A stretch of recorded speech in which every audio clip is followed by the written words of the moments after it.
Hello everyone, welcome back to the channel. So today I'm going to tell you how to fix wallpaper zoom or cropping issues on Android. If you are having zoom or cropping issues on Android phone or wallpapers, you can easily fix it up.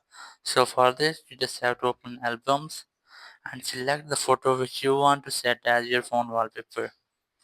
And then just tap on more, and here you have the option of set as wallpaper, but we are going to edit first.